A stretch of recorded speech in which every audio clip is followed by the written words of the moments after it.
Este prédio que você vê aqui atrás fica em Genebra, na Suíça.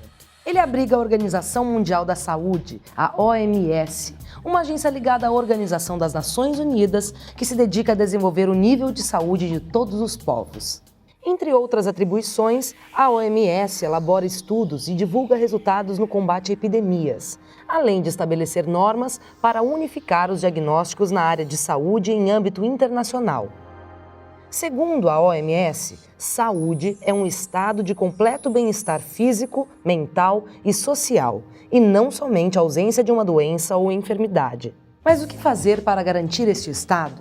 Quais as influências do meio ambiente e do contexto social na saúde das pessoas? E a quem cabe manter a saúde dos indivíduos? Fique atento, pois responderemos a essas perguntas nessa videoaula de atenção ao indivíduo, família e comunidade. Bom estudo!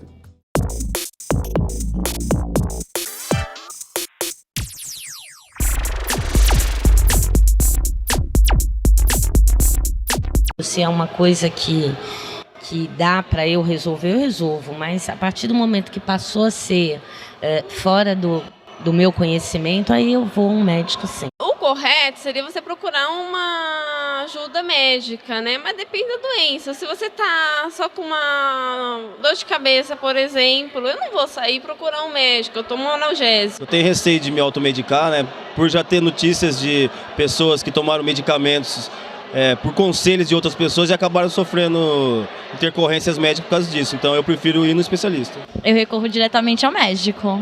Independente, se for uma dorzinha de cabeça, eu sempre procuro ir ao médico. No decorrer da história, muitas foram as formas que o homem encontrou para lidar com esse binômio saúde e doença. Os povos antigos tinham uma visão mágica da doença. Na concepção deles, a doença era causada por demônios e espíritos. A cura era a função dos feiticeiros, com a ajuda de plantas ou de ações de caráter religioso. Na Índia e na China, se acreditava que a doença era um desarranjo qualquer entre o organismo e o ambiente que o envolve. Mais ou menos como os gregos, que diziam que saúde é a harmonia entre os elementos que compõem o ser humano: terra, água, ar e fogo.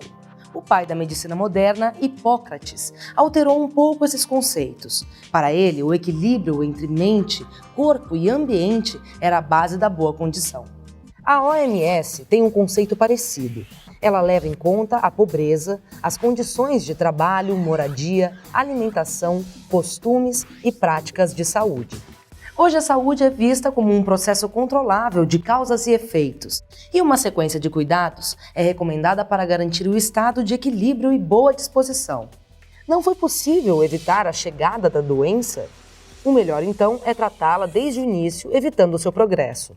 E se as coisas se complicarem, é preciso recorrer a organizações que promovam o atendimento com cuidados específicos. No caso de pessoas que precisam de atendimento contínuo, são necessários centros que promovam esse cuidado com qualidade. Essa seria a sequência ideal de um processo de tratamento. Mas e você? Como lida com a sua saúde?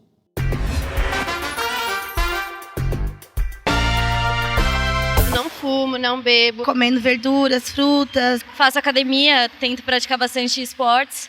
Quando dá, eu ando de bicicleta. Quando dá, né? Procuro evitar um pouco de excessos, como gorduras e álcool. E vou uma vez ao ano no médico para fazer check-up. A Constituição do Brasil garante que a saúde é um direito de todos e é dever do Estado garantir este direito. O Estado deve investir em ações políticas, sociais e econômicas, com o objetivo de diminuir o risco de doenças e permitir o acesso ao atendimento. Porém, num país de tantas diferenças, como fazer essa coisa funcionar? Aí é preciso envolver a sociedade para que esse direito seja garantido. Parece conversa de político, mas não é. Isso é possível. Pode-se, por exemplo, capacitar membros da comunidade como multiplicadores para difundir boas práticas. E quando o assunto é participação comunitária, sabe quem é mais atuante? As mulheres.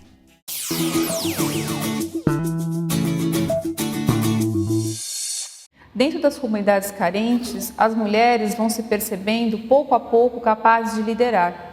Mesmo com recursos mínimos, elas são capazes de indicar noções básicas de saúde, como aleitamento materno e saneamento básico, por exemplo. As mulheres elas estão inseridas nas comunidades carentes e elas conseguem perceber a verdadeira necessidade daquela comunidade. E elas conseguem opinar a respeito da implementação de ações voltadas exclusivamente para as necessidades naquele momento, naquele local. Sabemos que para garantir uma boa saúde é preciso haver condições dignas de moradia, educação, alimentação, justiça e renda. Mas não podemos nos esquecer de uma coisa, temos também de nos livrar dos maus hábitos. A bebida e o fumo, por exemplo, são dois dos maiores vilões da saúde. Não é à toa que governos de vários países têm feito campanhas para alertar as pessoas dos males que eles causam.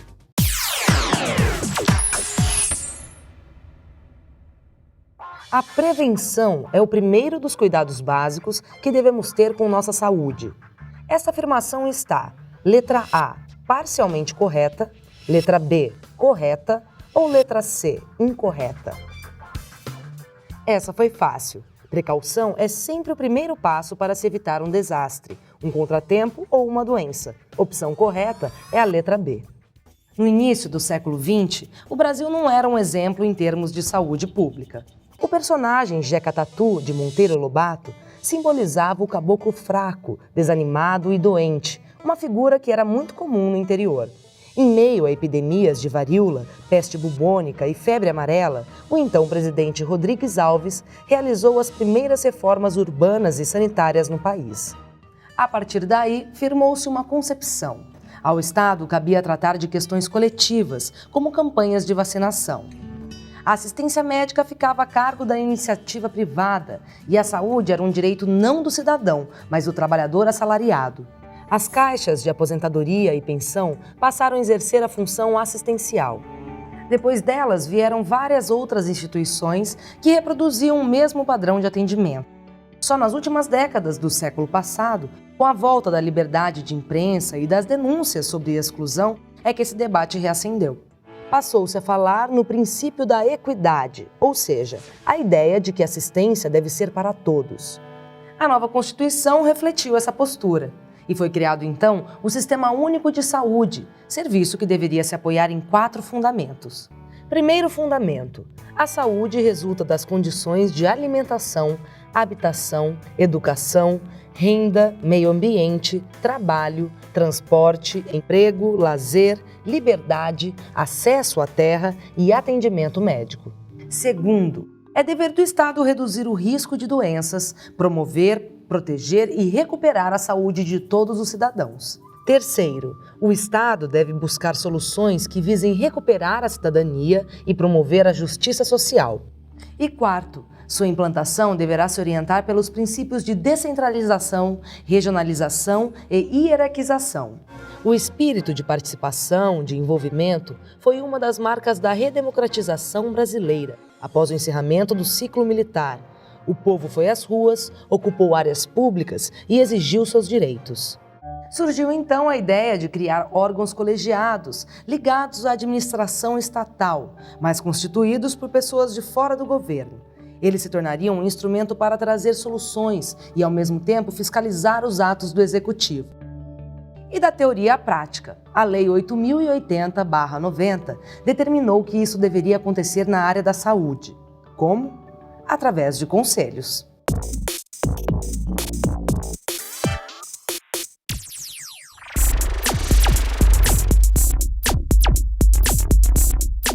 Ele funciona numa comunidade pelas UBSs, usando 50% da população, 25% dos gestores e 25% das UBSs. Ele funciona em nível de UBS, Unidade Básica de Saúde, né? Existem 2 tipos de conselho de saúde, que é o dos gestores e da população. O Conselho de Saúde é uma espécie de órgão consultivo que atua nos 3 níveis de governo. Suas principais funções são decidir como será gasta a verba destinada à saúde, definir os principais programas a serem desenvolvidos e dizer como deverão ser geridos os serviços. Os conselheiros exercem um mandato de 2 anos e provêm, é claro, da sociedade. 50% deles devem ser usuários, 25% devem vir de entidades do setor e os outros 25% dos prestadores de serviços. Essa é uma maneira de articular a comunicação entre o povo e o governo. Mas será que as pessoas vão às reuniões? dão as opiniões delas. No fim, esse negócio não acaba se tornando tão distante quanto os outros órgãos públicos? Bem, mesmo assim, elas têm mais uma alternativa: participar dos conselhos populares. Os conselhos populares são órgãos formados por pessoas comuns, sem interferência política ou partidária. Os moradores de um bairro ou de uma comunidade se reúnem e discutem seus problemas. Simples assim. Para fazer parte dos conselhos populares, basta ter mais de 18 anos e morar no local atendido. Os conselheiros têm um mandato de 2 anos.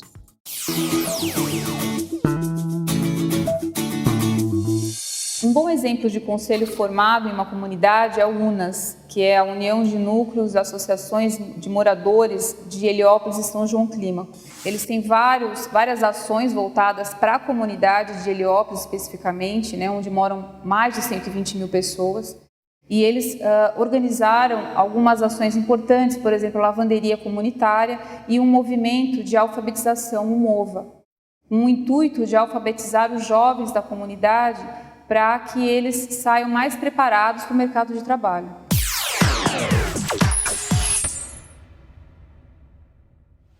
O Sistema Único de Saúde, criado pela Constituição de 1969, estabeleceu que o atendimento médico deveria se nortear pelo princípio da equidade. Esta afirmação está: letra A, parcialmente correta, letra B, correta ou letra C, incorreta. A frase estaria correta não fosse por uma pegadinha.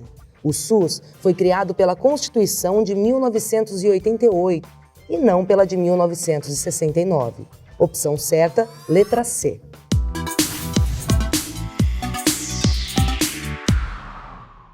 Hoje vimos que a saúde era considerada algo de domínio mágico, mas que aos poucos passou a ser vista como a harmonia entre mente, corpo e ambiente. Explicamos também que a prevenção, os cuidados precoces e a difusão de boas práticas é uma ferramenta importante para garantir o bem-estar coletivo. Falamos sobre o valor da contribuição da sociedade, que se dá através de vários órgãos. Quem usa o serviço tem que participar da sua gestão. Destacamos que os conselhos de saúde são a forma prevista pela Constituição para que o povo fiscalize os serviços governamentais e garanta a correta aplicação dos recursos. E ressaltamos que os conselhos populares, formados por pessoas comuns e independentes, são uma forma importante dessa participação.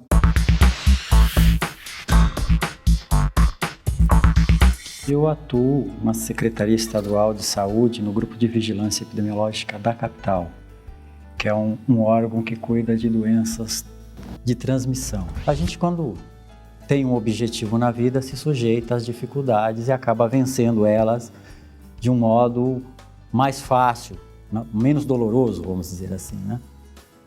A recompensa é que depois que você tem uma universidade, você faz uma graduação, você faz uma pós-graduação, o mundo se abre para você, o campo de trabalho abre muito, né? Eu só tenho a agradecer o que eu consegui dentro da Uninove, porque foi ela que me projetou para o mercado de trabalho. Esta foi a videoaula sobre atenção ao indivíduo, família e comunidade. Até a próxima!